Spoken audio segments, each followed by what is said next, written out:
Bro, are you ready for this one? You kidding me? I've had this one circled for months. Full gladiator style, non-stop action. Blood, sweat, and tears. This one promises to be legendary. Oh, it's going to be one of the best games of the season. All I know is I can guarantee two things. One, a Bruins dub, and two, the most exciting game of the season.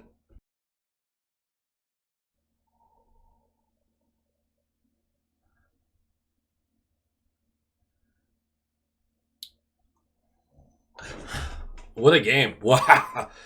Whew, that was a good one. Oh, man, just one to remember. Just one of the best. Should probably find out who won. Yeah. Yeah, probably. Yeah, that's a good idea. Low quality fans of a high quality Bruins team. That is not a dub. Not right. Dang it. I had a bet with someone at work about this. And now I'm going to have to, pay the piper and whatnot. But don't you worry. I am a terrible sport and will make this miserable for everyone. That's the kind of guy I am. Anyway, let's talk about this game a little bit. Like, comment, subscribe. Nailed it. The Devils. This felt like the clutch and grab era for all of the game, except for maybe like 4 minutes. I mean, this was low event hockey. And it stems from somewhere. It stems from the fact that, and I'm not complaining about this really, because the refs just weren't doing their job, I guess. Anything that could even be remotely called an offsides, boom. Remotely called an icing, boom. Like, stuff that clearly was not those things, boom. Stop the play, no offense allowed. And then every penalty, I mean, there was a couple penalties called, but holy crap, they let them go. But you can't complain because, although they still continue to be terrible at their jobs, classic, they treated both teams that way. They did. It didn't feel like there was a bias. They just didn't call anything the whole game. So what we got was grown men just toppling each other over and over and over again for the past 3 hours. Very little hockey was played.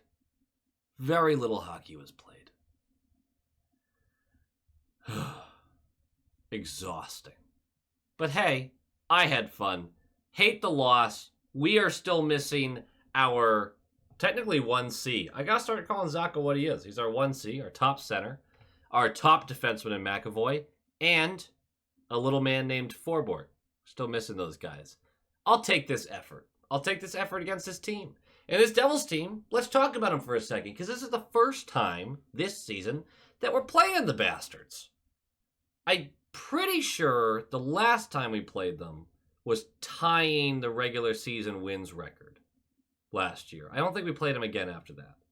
Pretty sure that was it. At TD Garden. I was at that game.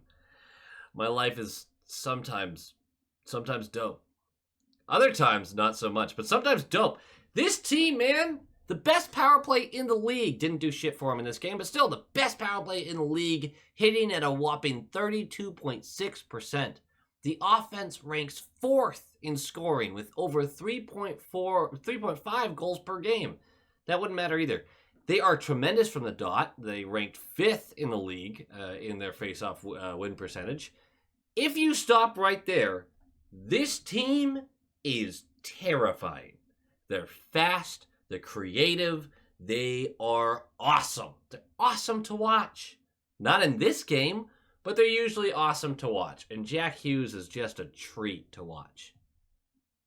Let's talk about the other side of things, where this team is also supposed to defend. They're supposed to, at least. And we'll put this in perspective. I wrote a lot of words, so I'm going to be looking at this a bit. According to Natural Stat Trick, the New Jersey Devils rank 6th in expected goals for during 5-on-5 play. Meaning, If you nerd out and go into the analytics and compare the scoring chances created versus the scoring chances allowed, that the Devils are the 6th best team at 5-on-5 play. That's what it equals out to. In reality, they rank 26th in goals for percentage at 5-on-5 play.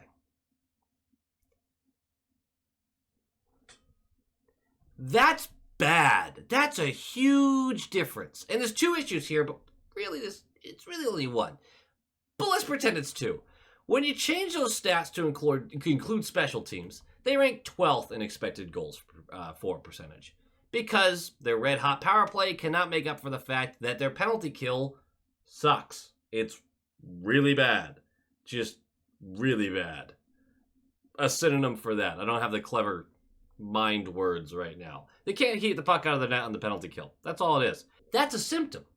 Because the actual goals for percentage, when you include special teams, drops them all the way down to 19th. A bad penalty kill can oftentimes be about poor structure or bad decision making or lacking players that can take up large chunks of the ice defensively.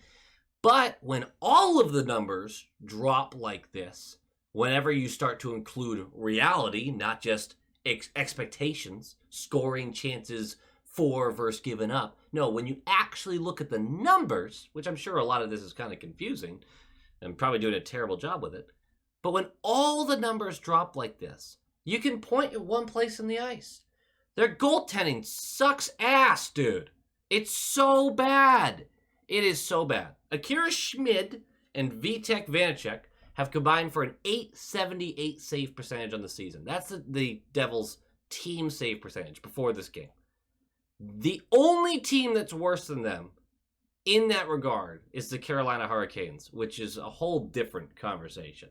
They can't buy a save. And whether it's the eye test or the advanced analytics, it doesn't matter because it doesn't seem to be the defensive structure. It's shots that shouldn't be hitting the back of the net are hitting the back of the net. Full stop. So, of course, what do you get in this game? Vanacek playing his best game of the season. They pretty desperately need him to continue that kind of play because this team had playoff contender aspirations, and they are not meeting them. Either way, let's talk about the Bruins for a second. Like I mentioned earlier, no McAvoy, no Zacha, no Forbort, right? Zaboral, just throwing that out there, went on waivers just to see if a team would pick him up. Basically, he's unhappy, and the team was like, yeah, we get it. We'll put you on waivers. We'll see if someone wants to give you a fresh start. He'll be gone soon enough. It's a bummer. It never worked out. Every time he gained traction, he got injured. Just didn't work out for the guy here. And I like to remind people that that wasn't some crazy off-the-board pick in 2015. I know we talked about that first round of the 2015 draft. DeBrusk was a more off-the-board pick than he was, and he was supposed to be a late first-rounder. Senyshyn was an off-the-board pick. That was an off-the-board pick. So Borrell was actually taken pretty much where he was expected to be taken. Just never worked out for the guy. Obviously, that's no excuse because GMs are expected to look past what our usual rankings are and find those gems. You know how it works. Our lines for this one: Marchand, Coyle, Freddie, DeBrusk, Geeky, Pasta. I was so concerned about Geeky being promoted like that. JVR, Patra, Heinen, Lauko, Beecher, Steen. And then the defense: Lindholm, Carlo, Grizz, Mitchell, Lohrei, Shattenkirk, and Swayman would get the start. Swayman was awesome. He didn't have to be for a lot of it, but he really was awesome. Last thing before we talk about the game. Those of you who are part of the YouTube membership program that I really desperately super need to name, thank you. But we are going to put up a poll tonight to see which jersey you guys want to remove from the wall. I'm going to give you 4 options. I'm comfortable with it. You guys are now going to have a say on some of the jerseys that get moved around. So don't fuck us with this. Don't fuck us. I'll put that up after the video goes up. But let's get into it. Puck drops! There's not a lot of notes for this one. There genuinely isn't. The first period, 6:50 in, Lohrei is going to go for hooking. Penalty kill. We kill it. Lohrei. Buddy. He was great in this game. Not in the first period. He gets out of the box. And when he gets out of the box, DeBrusk has actually gotten the puck away from the power play in the defensive zone, and he's accelerating. And he whips this puck up to Lohrei, who's standing on the opposing team's blue line, just looking at him like, yes, let's make this play. This is, by God, the simplest play on the planet. And it's a tape-to-tape pass from DeBrusk. All Lohrei has to do is push the puck back towards DeBrusk at center ice. He's got a car length of space behind him. No one's catching him. Just give it right back to him. And that breaks the 2-on-1 or a breakaway for DeBrusk if Siegenthaler behind you can't turn in time. But instead, Siegenthaler with a little pressure on Lohrei's stick, and Lohrei brings his stick back to like collect this. Rather than immediately tap it back forward, it leads to the puck getting bobbled, him losing it in his skates, we get offsides before you know it. Whole play, dead. Just like that. I was livid in this moment. Just make the simple, smart play. You've been playing hockey for so long. This one's a no-brainer. It's a softball, buddy. It's okay. He recovered wonderfully. The first was just not his, and I was losing my mind. 3:04 left. Geeky. He's shoving my words right back in my face. This was the best game Geeky had as a Boston Bruin. First thing he has to do during this shift is battle two Devils players against the wall in the neutral zone. He wins that battle, bumps the puck over to JVR. JVR is going to take the zone. Later on in that play, Geeky is going to have to win another battle down in the right corner, which he will win, and he's going to keep the puck moving once again. And then, later in that play, Geeky will then go right to the front of the net and battle Colin Miller for space, get inside positioning, so he wins a third battle. The amount of stamina, like, I know some of you people have played hockey. And when you're jostling around and pressing against each other and just trying to get that inch of an advantage, it's exhausting. And he is battling everyone in this shift. Either way, he wins all of them. JVR gets the puck on Vanacek. Rebound comes out. And Geeky, because he won that battle, gets the free wrap around the pad, throw it in the net. It's 1-0 late in the first period. That's how the period will end. That's all I have for the first. I have even less for the second. This was clutch and grab hockey. Nothing was happening at all. And you might look at the shot totals and be like, well, there are some shots and stuff. Everything from distance. A couple of scrambles around the net, but nothing truly threatening through the first basically 40 other than that one goal. There were some moments. Not a lot. Not a lot. 106 into the second. Marino goes for tripping. We have a power play. The power play reminded me of a poop after eating 4 pounds of Taco Bell drenched in their Diablo sauce, and I will not be taking questions on that. I won't. 4:14 left. Carlo's going to go for tripping. Penalty kill. We kill it. That's the period. That's the period. Mind-numbing. Love hockey, but boy. I actually got to the point where I was just, every time Pasta was on the ice, I was just watching him because he's such a great skater. And then every time Hughes was on the ice, same thing. And that was basically what that period was for me. As I was like, let's just watch these really cool guys who just move really well. That's it. Third period starts. Devils are all over us. And it's disappointing when you have a 1-goal lead, you start the third, and then you're immediately on your heels for minutes. It's so frustrating. And 2:34 in, the Devils get set up. It's a shot from the left point. Blocker save by Swayman, but it goes up in the air. The puck, after landing, gets bumped behind the net. It's going to get pushed back to the front of the net. Haula is going to go post and out. Looks like he's got so much empty space, but he can't bury it. Post, it goes up in the air. A crowd forms, and between Hughes and Mercer both whacking at it, Mercer gets the last touch. It's going to bounce past Swayman, and it's 1-1, less than 3 minutes into the third. You blew it. You blew it. You blew it. And throughout the rest of the period, a couple scrambles in front of the net. No one can get one in. There is a brutal moment about 5 minutes left of the period. Coyle wins a battle in the defensive zone up by the point and looks like he's about to break. He's getting by the player and he squeezes between the wall and that defenseman, and it looks like he might legitimately have a breakaway here. And as he gets by him, his stick, he's got it like this because the opposing player has it tucked under his arm. You know how they do, trying to draw a call. And he can't get it out. And from the blue line to the red line, he's yanking and pulling and yanking and pulling. And the ref's just standing there going,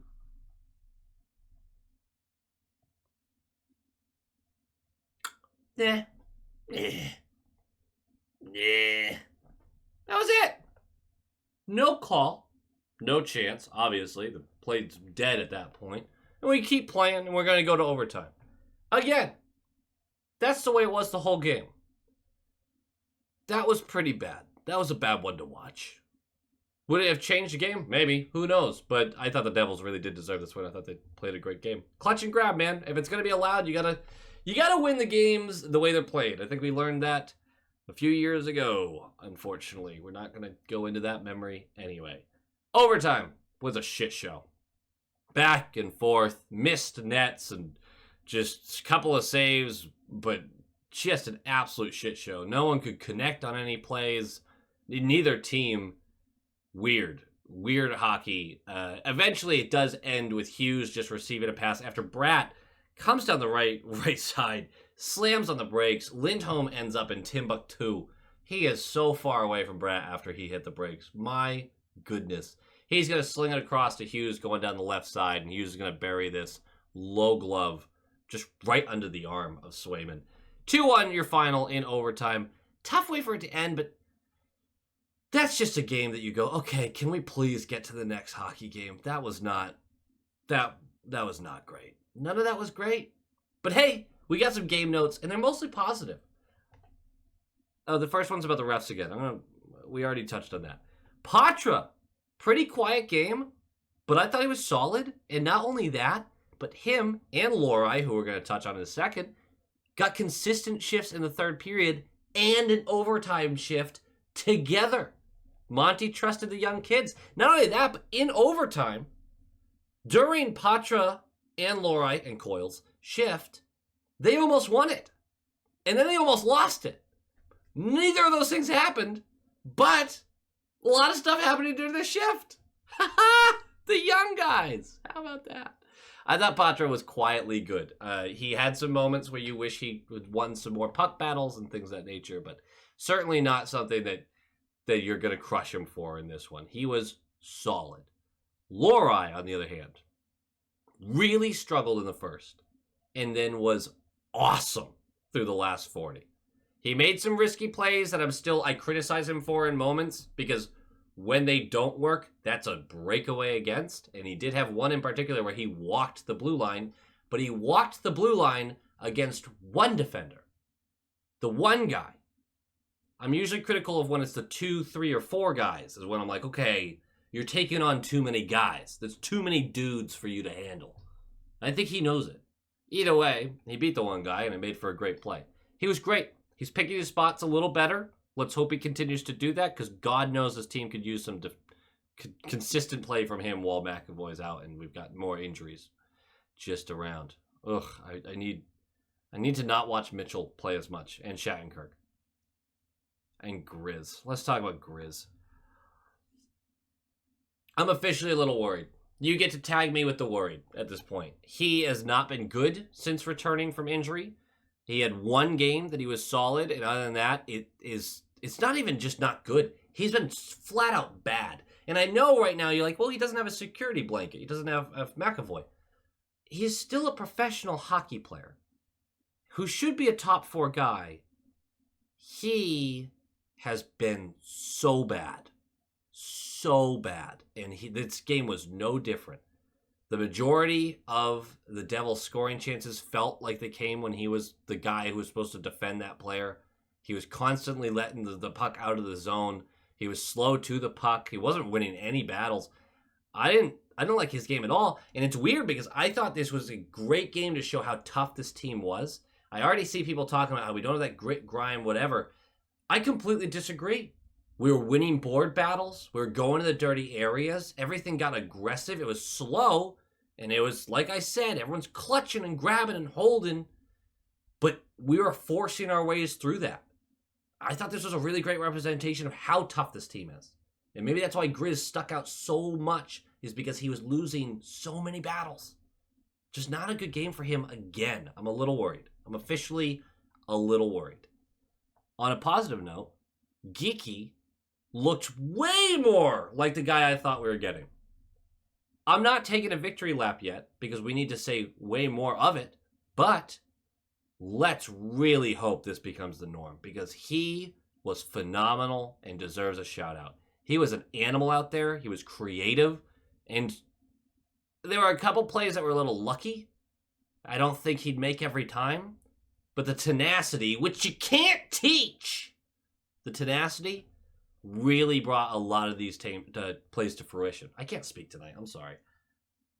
It was the extra effort that made the difference on a lot of these, and Pasta, it's amazing Pasta didn't have 3 or 4 goals tonight because Geeky kept getting him the puck, kept giving him chances with space, and just couldn't bury one in this one. It happens. It happens. Pasta goes hot and cold sometimes. Either way, that's the game, and I feel good about it. I fucking hate to lose. I hate to lose, but this was a solid effort. I'm not going to lose my mind over an overtime loss to the Devils. That's not where we're at right now. But that does it for me. Like, comment, subscribe. Nailed it. And I hope you guys have a great... I have no idea what day of the week it is. But whatever night it is, have a great night. Go Bees. Go Bees! Thank you for watching. But of course, we've got to give a shout out to the low-quality YouTube channel members. Need a real name for that one of these days. Starting with the top line tier, the Atomic Lizard, Bradley Johnson, Aaron Adams, Just Aaron, Darren Woodbury, Micro Sausage, Brett Arney, Pincent, Justin Barnard, and Nick Zatrullo. You guys are studs. And then we have our Stallions, Abraxion, Hailey E. Coyote, Joel, Jacob Pratt, Jason Ozzy Bruin Connolly, Tupton Detashi, Jonathan Harvey, DeKingery, The Only Newts, A Tasty Snack, Doots42, and Jeremy. Absolute legends. Thank you guys so much for your support, and go Bees.